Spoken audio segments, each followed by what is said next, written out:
let's check in real quick on the former Cowboys. I have the overall grades from Pro Football Focus. We'll get you the individual grades as well. Well, I'll start off with this individual one. Amari had a 91 versus the Jets, the highest grade among all offensive players in week 2. On 10 targets, he had 9 catches for 101 and a touchdown. This is coming from Jacoby Brissett. Yes, many people think that he botched the onside kick on the hands team to help cost Cleveland that game, but an outstanding through-the-roof grade for Amari Cooper in week 2, and his overall grade is a 76. Cedric Wilson, blanked.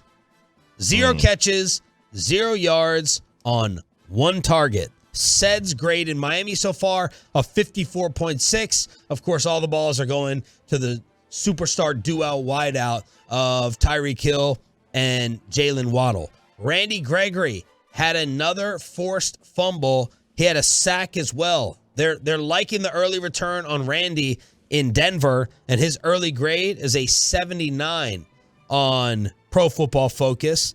La'el Collins' overall grade, I can't wait till RJ gives you the Micah Parsons Cowboy grade individually. His overall grade is a 61.6.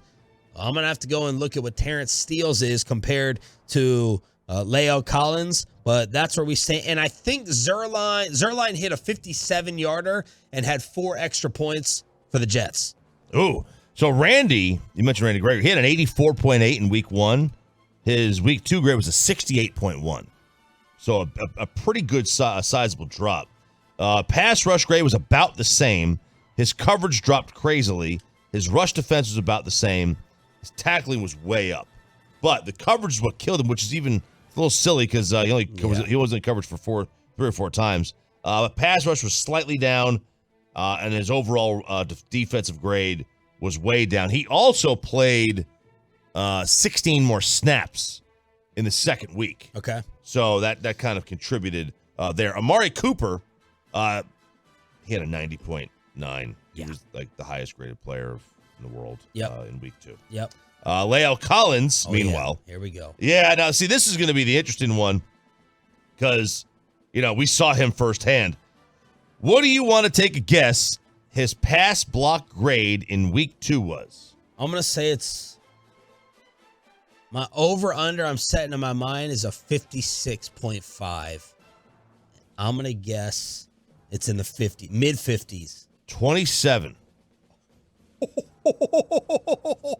27 for the game? For the game. Oh, my God. Now. Oh, my God. His run block grade was a 95. That's fantastic. What was his passing grade then? His pass block grade was a 27. Okay, but the overall grade for the game. Okay. 64.8. 64.8. Now, that was up from week 1.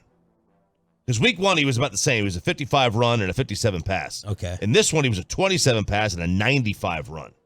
So very good run grade, saving him. 64.8 is just below starter level. It's like, if you start him there, great. If you don't start him, you can't really kill him for that one. So overall, LC versus Steele has him beat by about 12 points, courtesy of PFF. Terrence's grade, big bounce back week 2 after not having any penalties. He's got a 74. Yeah. And LC's is a 61. So PFF-wise, Steele over Collins. Now, Steele's gone up against TJ Watt and Micah Parsons. So, I'm sorry, Collins has. Yeah. So keep that in mind. Keep that in mind. You could not have a more nightmare start to the beginning of your season. Who do the Bengals have next? So Myles Garrett? I mean, that's the only way it could continue to be a nightmare. Connor Williams, ready for him? Yeah. So he's now a center. All right, so he's a center. He had an 82 grade his first week. Last week went down to a 52. His run block grade in week 1 was an 86.8. This week it was a 63. His pass block was a 42. So quite the drop for Connor Williams. He was one of the more highly graded. 82 is in the elite category. He's one of the more highly graded offensive linemen in week 1, and that did not stay the same for week 2.